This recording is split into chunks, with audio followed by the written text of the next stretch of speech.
Hello friends, welcome to our next lecture in geography series.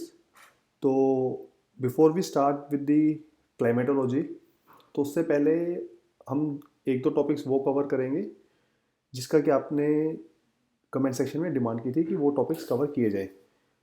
तो thanks for writing. आप ऐसे comments देते रहिए कि कोई भी अगर आपको टॉपिक लगता है विच इज़ लेफ्ट आउट, और कोई आपको टॉपिक समझ में नहीं आ रहा है और यू थिंक कि उसको दोबारा से कराया जा सकता है, तो हम कोशिश करेंगे कि वो उसको दोबारा से कराया जाए।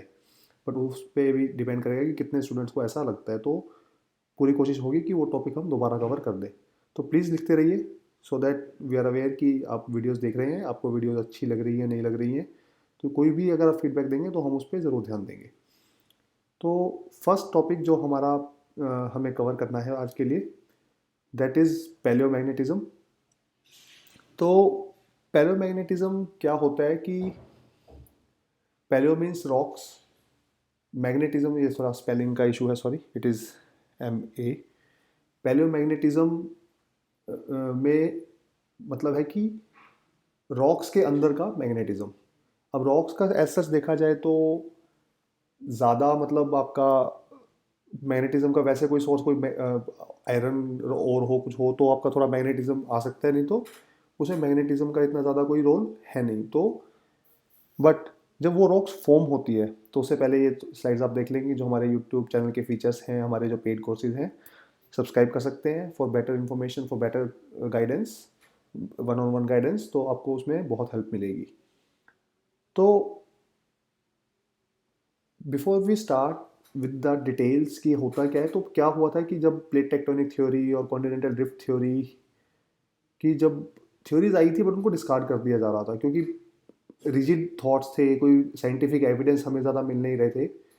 तो इस चीज़ को प्रूव करना बहुत मुश्किल हो रहा था कि कॉन्टिनेंटल ड्रिफ्ट होता है। पैलियोमैग्नेटिज्म थ्योरी जब आया, पैलियोमैग्नेटिज्म जब प्रूव हुआ, उससे बहुत हेल्प मिली प्लेट टेक्टोनिक थ्योरी और कॉन्टिनेंटल ड्रिफ्ट थ्योरी को स्ट्रेंथन करने में।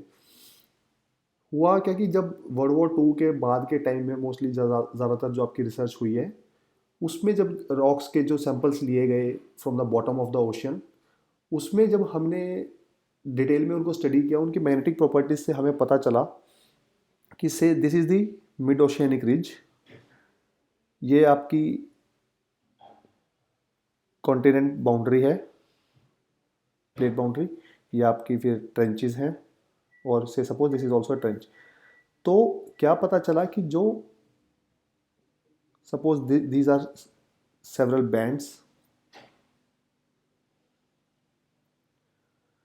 क्योंकि मैं जैसे कि मैंने आपको उसमें बताया था लेक्चर में कॉन्टिनेंटल ड्रिफ्ट थ्योरी में कि इक्वी डिस्टेंट होते हैं, ये बैंड ए, ये बैंड बी, तो ये बैंड बी, ये सी तो ये सी, ये डी तो ये डी, एंड ये ई तो ये ई। ऑलमोस्ट इक्वल स्पेस होता है इनका और इक्वल इनके डायमेंशंस होते हैं, और ये equi distant from the mid oceanic ridge.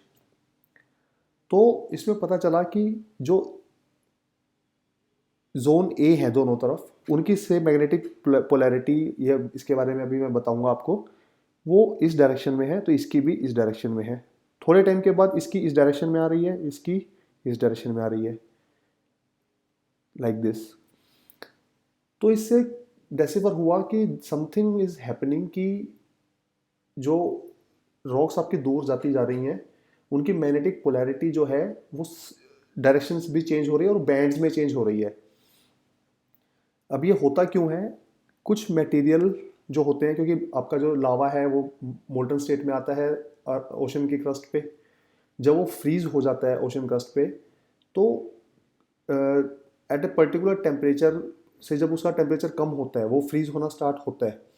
तो उस टाइम पे अर्थ की जो भी पोलैरिटी होगी, जैसे ये आपका अर्थ है, this is the north pole, this is the south pole, and your magnetic waves travel like this in this direction, and this is not a geographic north and south, this is the magnetic north and south pole। तो south से north की तरफ जो है आपकी magnetic जो raise है वो ट्रैवल करती है। तो उनकी जो अब ये अगर ये डायरेक्शन है, तो ये डायरेक्शन वो जो रॉक्स होंगी मोल्टन स्टेट से जो फ्रीज हो रही हैं, उनके अंदर जो है वो मैग्नेटिक पोलैरिटी इस डायरेक्शन में आ जाएगी। उनकी जो स्ट्रेंथ होगी, से मैग्नेटिक स्ट्रेंथ इज 2 यूनिट्स और से 3 यूनिट्स, तो स्ट्रेंथ की भी जो जो मैग्नेटिक जो पोलैरिटी पे जो आपको स्ट्रेंथ जो मेज़र हो पाएगी, उस टाइम के जो साइंस जो उसके मिलेंगे वो हायर होंगे या लोअर होंगे उसी के अकॉर्डिंग कि जो उस टाइम पे आपकी मैग्नेटिक स्ट्रेंथ थी। तो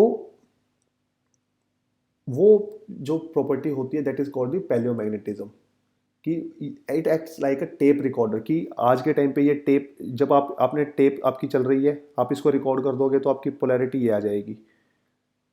जब ये टेप चलेगी तो उस टाइम पे जो आपका जो कंडीशंस होंगे तो ये पोलैरिटी आ जाएगी। तो it is like a tape recorder जो काफ़ी सालों तक, फिर हज़ारों साल तक उस रिकॉर्ड्स को जो है सेव आप उसमें रख सकते हो करके। तो दिस वाज पैलियोमैग्नेटिज्म। इसका थोड़ा पढ़ लेते हैं थ्योरी में क्या है। It is the most important evidence in support of plate tectonic theory and it led to the revival of continental drift theory. Paleo means rocks, so paleomagnetism is magnetism of rocks. So जो मैंने आपको बताया था वही लिखा है कि certain minerals in rocks lock in a record of the direction and intensity of the magnetic field when they form. तो जब रॉक वो बनती है, लावा जब वो फ्रीज होता है, तो उस टाइम पे जो डायरेक्शन और इंटेंसिटी है मैग्नेटिक फील्ड की वो रिकॉर्ड हो जाती है। तो this is a specific property जो फिर जिससे हमें एविडेंस मिला, तो हमें बहुत हेल्प मिली आगे प्लेट टेक्टोनिक थ्योरी को प्रूव करने में। This record provides information on the past behaviour of earth magnetic field and the past location of the tectonic plates.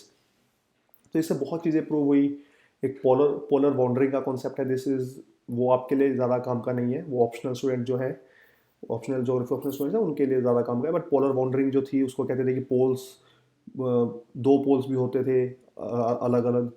तो वो उसको डिस्कार्ड करने में हेल्प मिली कि पोलर दो पोल्स नहीं होते थे, पोलर बाउंड्रिंग होती थी। हमारे मैग्नेटिक नॉर्थ और साउथ पोल जो है वो मूव करते हैं, उनकी डायरेक्शन जो है रिवर्स होती है, मैग्नेटिक फील्ड की डायरेक्शन रिवर्स होती है। ये बहुत सी चीज़ें प्रूव करने में ये हमारी चीज़ें हैं काम आई थी।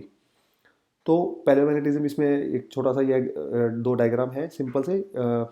ये आप देखेंगे अगर ये, तो this this coloured band means normal magnetic polarity and this white means reversed, जब डायरेक्शन उसकी पोलैरिटी की रिवर्स हो जाएगी। This dark and light means कि इंटेंसिटी ज़्यादा है, इंटेंसिटी कम है। तो आप देखेंगे कि शुरू में ये आपकी क्रस्ट थी, ओशन क्रस्ट, यहाँ से लावा निकला, ये एक नॉर्मल मैग्नेटिक पोलैरिटी की क्रस्ट आपकी बन गई। थोड़े टाइम के बाद एज इट मूव्ड अपार्ट, ये वाला पार्ट आपका दूर गया, ये वाला पार्ट जब बीच में आया, ये वाइट है, इसकी मैग्नेटिक पोलैरिटी रिवर्स डायरेक्शन में थी। और फिर जब ये और ज़्यादा बड़ा हुआ तो ये इसकी इंटेंसिटी थोड़ी ज़्यादा थी इस टाइम पे and it was a normal magnetic polarity इस डायरेक्शन में। तो ये थोड़ा सा ऑल्टरनेट बैंड्स बने थे, तो उससे हमें हेल्प मिली ये डेसिफर करने में कि मैग्नेटिक फील्ड जो है वो रिवर्स करती है अपनी डायरेक्शन आफ्टर। उससे ये भी अंदाज़ा लग गया कि सपोज इसकी एज थी 10,000 ईयर्स और इसकी एज थी से 500 ईयर्स, तो 500 ईयर्स में अर्थ ने अपनी मैग्नेटिक फील्ड जो है रिवर्स की। तो इससे हमें ये भी ट्रेंड मिल गया कि नॉर्मली इतने कुछ साल में अर्थ अपनी मैग्नेटिक फील्ड जो है वो रिवर्स करती है। तो दिस वाज पैलियोमैग्नेटिज्म। ये अगेन उसका एक दूसरा डायग्राम है, सेम चीज़ जो डिस्क्राइब कर रहा है कि जो जिस टाइम पे अर्थ की मैग्नेटिक पोलैरिटी थी उस डायरेक्शन में वो एरोज इंडिकेट करता है। So this is the end of this paleomagnetic lecture. तो कोई इसमें आपको डाउट हो, अभी भी कुछ क्वेरी हो, तो प्लीज़ इसके बारे में ज़रूर लिखिएगा। We will surely resolve that tomorrow. In our next lecture we will start with the international date line and time zone calculations. एक वो किसी ने डिमांड की थी कि उसको भी पढ़ाया जाए, तो बहुत सिंपल कॉन्सेप्ट है, तो उसको भी हम अगले लेक्चर में देखेंगे। Thank you so much.